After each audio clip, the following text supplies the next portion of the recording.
এই ওয়ালটা আমার খুব খালি খালি লাগে, আর ইফ ইউ নোটিস হিয়ার এদিকে ওয়াল ড্যামেজ হয়ে গেছে। সেজন্য আজকে আমি চিন্তা করছি আমি ওয়াল পেন্টিং করবো। আমি জীবনে করি নাই, but why not give a try. ফালতু হইলে কি হয়েছে, রং আবার করে বললাম।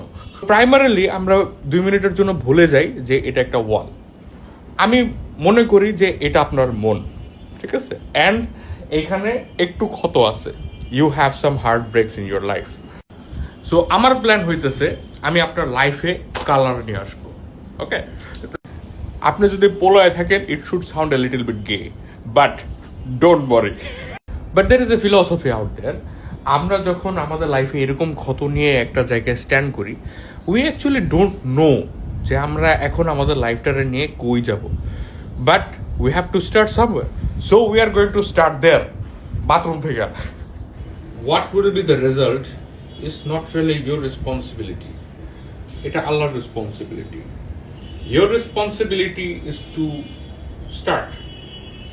আপনি যত আঁকাইতে থাকেন, the way appears, but as time goes একটা শেপ তো এখানে আইসেই পড়ে লাইফে, তাই না? আল্লাহর উপরে তাওয়াক্কুল রাখাটা ইম্পর্টেন্ট।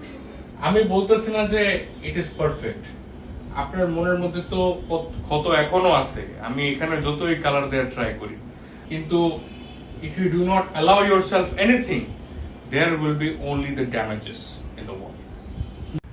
যদি এদিক থেকে রিভার ডেল্টা শুরু হয়, তাইলে খারাপ হয় নাই,